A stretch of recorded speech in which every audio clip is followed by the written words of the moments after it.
Hello, Bill Molyneux here with Bill's Wargame World.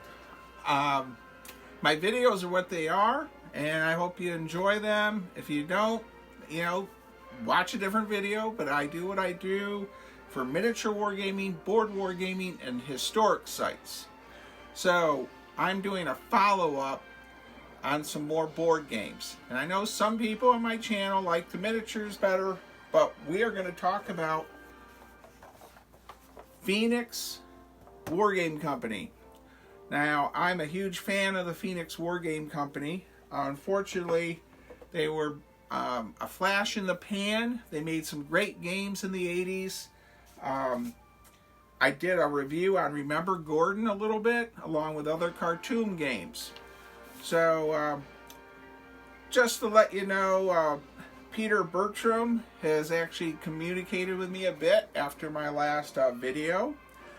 Fred Chatham, who I've actually met a few times at wargame conventions. There's several people here that were part of Phoenix Games. They came out with several titles. We're going to go through the games, talk about them for a little bit. I hope you won't get bored. So we're going to change the camera angle, do some close-ups of each game title. Let's see what we can do.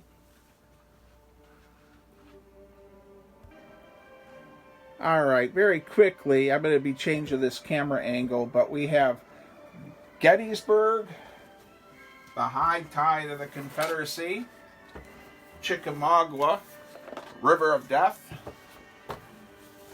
Alien Contact. I don't know how that angle is. And, of course, we're going to be hitting the Remember Gordon and Zulu Attack. All of these games I've played several times. I have several copies of each. I'm going to set the camera up and we're going to open up each game. We're going to start with Remember Gordon. And I did a bit of a review of that already. So that'll be the first one. And I'm going to do a shout out to Peter again, who is Bertram. I forgot. Oh my goodness. I apologize. Peter Bertram, I believe is how it's pronounced. He is a game designer of Remember Gordon, Gettysburg High Tide, Chickamauga.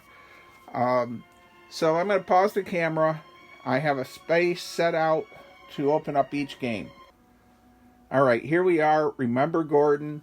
The box art, we got to remember, these were made in the 1980s, early 80s too. So the back of the box, I guess I should mention that, had a description of the game and also commercial ads for Zulu Attack and Gettysburg High Tide of the Confederacy. So, what's in the box?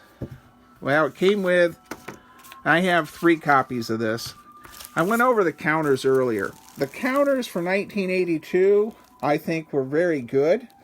A little small for comparison of nowadays, but you can't compare a 1982 game to a 2023 game. These are very functional, and they still are. And this game came with 2 games in the box. And like my own games, I try to have more than 1 game in a box for my fast play war games. I went over this before. Besides Remember Gordon having the Battle of Omdurman in it, it had the Fall of Khartoum. So you have, and the designer, Mr. Peter, sent me a note that they couldn't fit the Khartoum game into the map. So they made the secondary small map of Khartoum for the second scenario. This map is neat. It comes with a combat chart, and your terrain is over here, and the time, oops, sorry about that everyone. The time tracker is on the map too. It's very functional, and of course the river is blue. And someone who's younger may not realize that, but You know, in that 70s era, a lot of maps were just the 2 colors, 3 colors. So, if you see one of these, I really recommend it. I like this better than the Strategy and Tactics Richard Berg version. So, remember Gordon, the Battle of Omdurman, great artwork, bonus game, Fall of Khartoum. I think it's a must-buy game. And I think you could get them for around $20. All right, we're going to go on to, we're going to stay in this colonial era. And I'm bringing up Zulu Attack. Now, when this information regarding Phoenix, when they went out of business, Robert Mosselman of Excalibur Games, who I did some work for in the late 80s, early 80s, I guess early 90s. So Zulu Attack was a game he wanted to re-release, and I did some work on that. Zulu Attack is the Battle of San Luana. There's nothing on the bottom of the box on this one. The map is the same style. Now, I had done some changes for Zulu Attack with my own counters and a whole new revamp for it when Robert Mosselman of Excalibur Games wanted to re-release it. We were going to add an extra artillery piece and a few other odds and ends. It uses a D10 for combat also. Now, there we have the Battle of San Luana. And what's nice about this game is counter density isn't that bad because the units regenerate. And this is it for rules. 1 page, 2 page. So, you are literally playing this within minutes. It's a wonderful San Luana game. If you haven't seen it, heard about it, this is a great game to pick up. And the only thing I would change is make a second artillery piece so you have 2 guns instead of 1.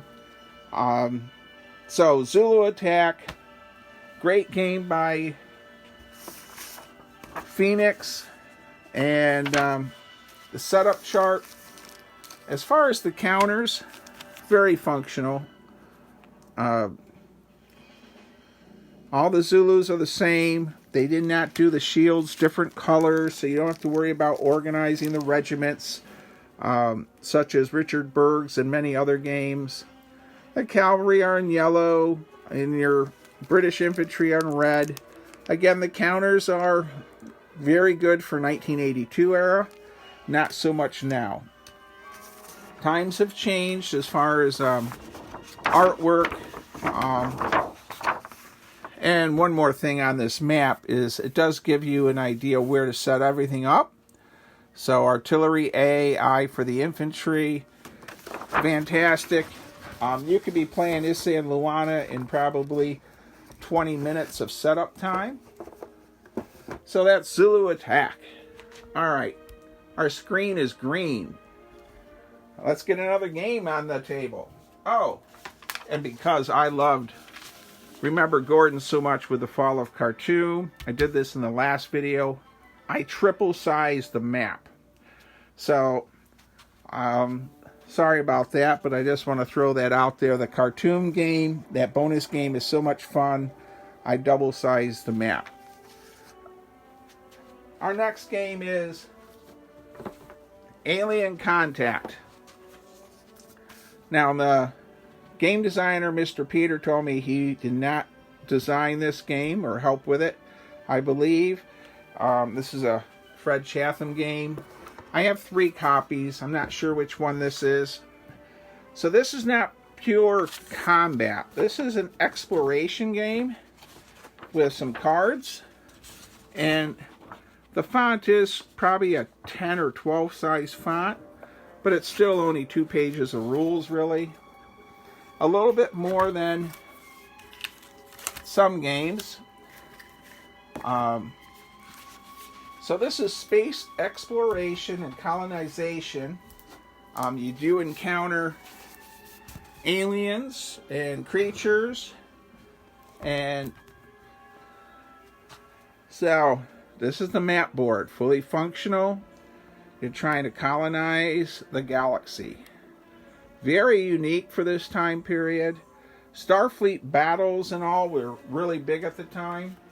And this looks like one of my copies that I haven't even punched. How about that? So, very functional counters. You got your spaceships, your space marines, and the whole process was to colonize, and also you're competing against other people.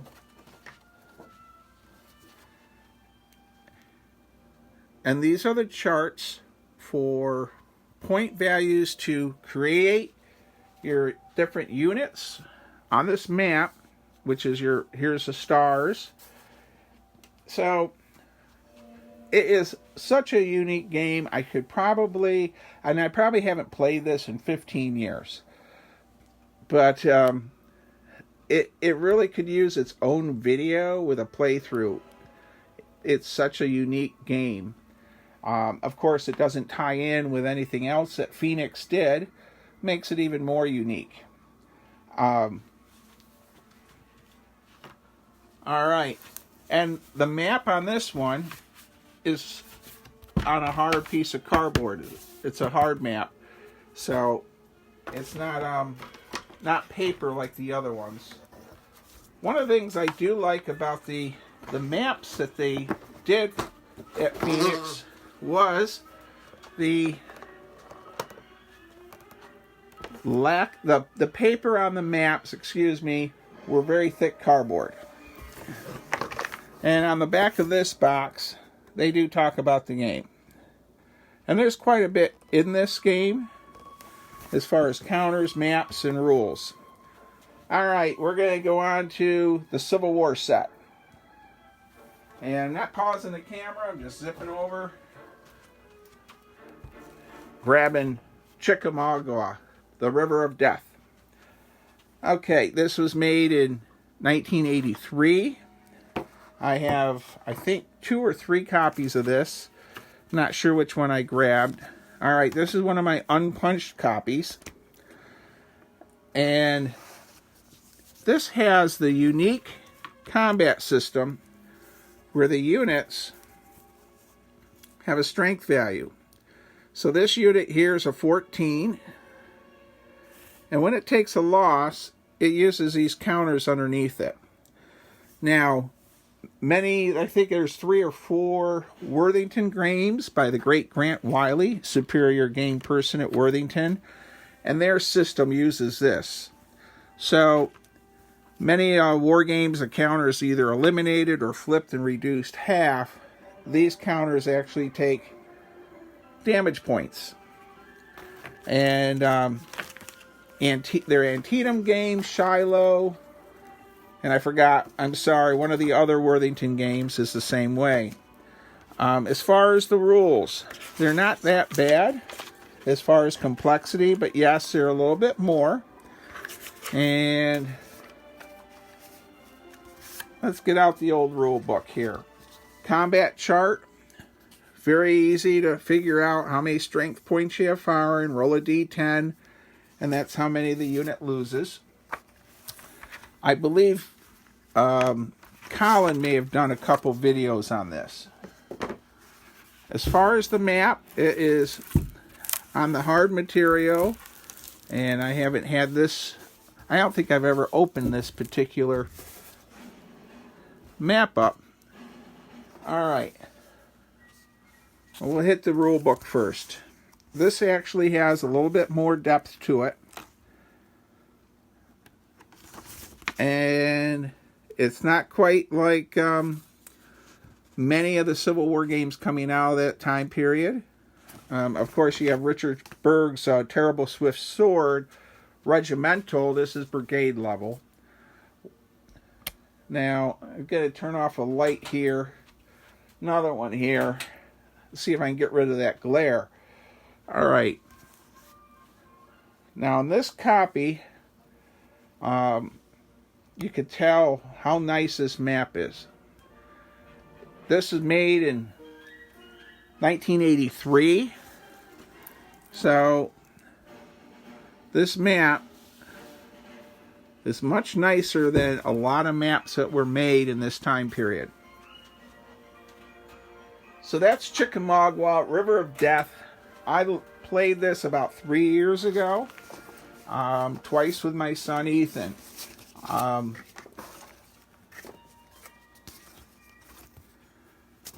think the game itself took us a couple hours to get through, and he liked it, but not as much as the next one coming up, but he did like the map better.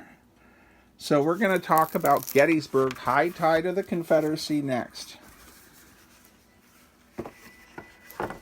So, put this one away, and I hope you're enjoying this time travel. I know there's a lot of war gamers out there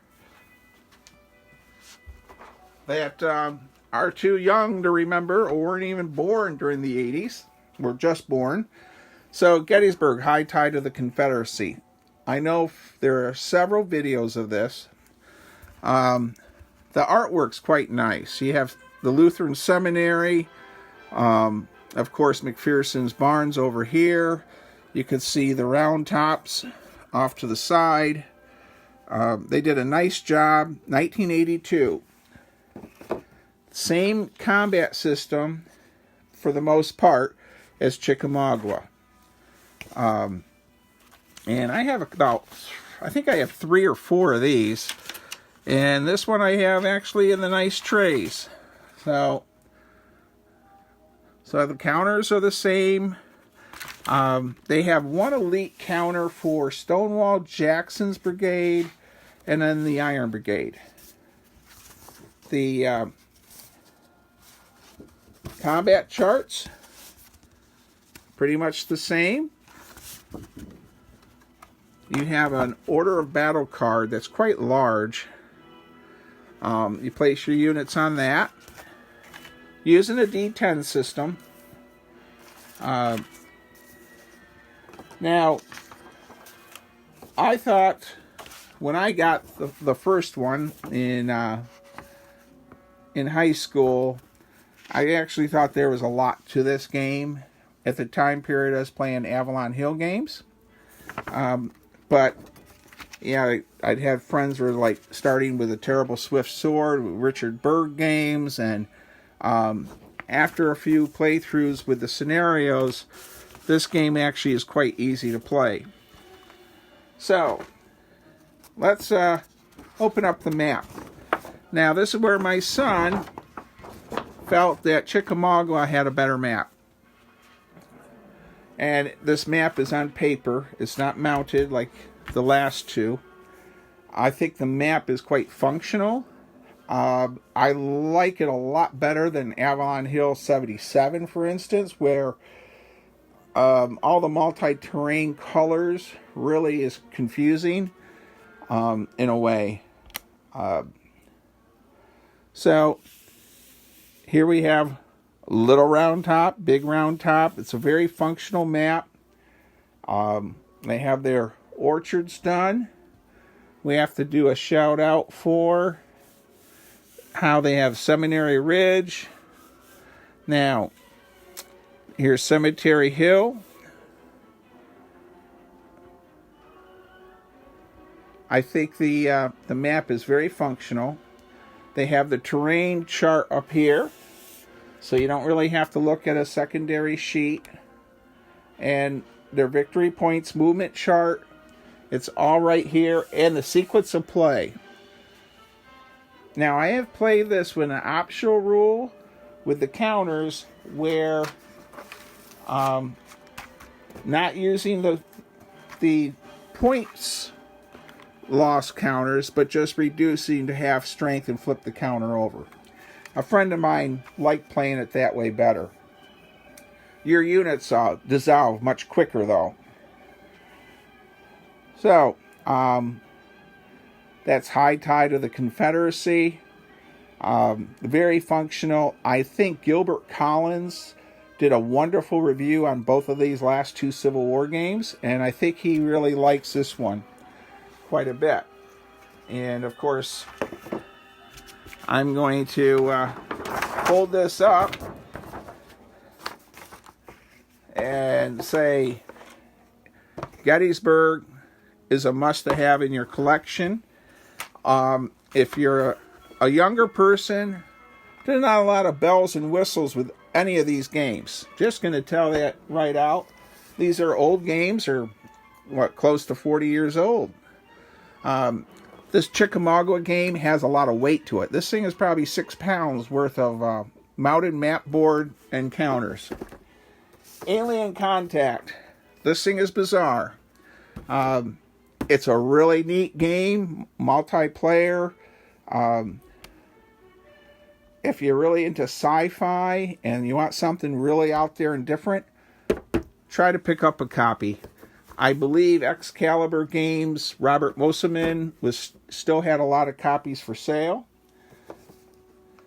Come back to Zulu Attack, the Battle of San Luana. And don't forget, I have my Horns of the Buffalo game coming out soon with 12 scenarios of the Anglo-Zulu War of 1879, including San Luana. But this game is fast to set up, fast to play, and you don't have to worry about organizing Zulu shields like in many San Luana games. The Battle of Omdurman and Khartoum. Well, put the rule book back in there.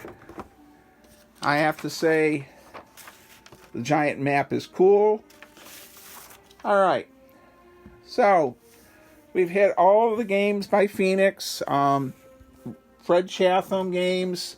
The Peter Bertram was very nice in my last video. I really like old games, but I'm 60 years old, and I like the old style stuff still. And I do favor Worthington, Lock and Load, High Flying Dice. Let's see, who else I missed? Oh, White Dog Games with Michael Kennedy. All game companies are awesome. A couple housekeeping notes. Friday, Saturday, Sunday, May 5th, 6th, and 7th, I will be at a French Indian War reenactment. And I will be at a place called Fort Halifax near Harrisburg. And I'll be running some videos of that reenactment for the history side of my YouTube channel. So, we're just going to say, you never know what you'll find on my channel. One day board games, one day miniatures. The next time it might be a historic site. Thank you for watching this trip to the past of the 5 games made by Phoenix. And thank you, Peter, the game designer that designed several of these, for contacting me. And I hope I did some justice for these great games made 40 years ago that shouldn't be forgotten. And like always, stay safe, be kind, be courteous, and thank you for watching, and please subscribe.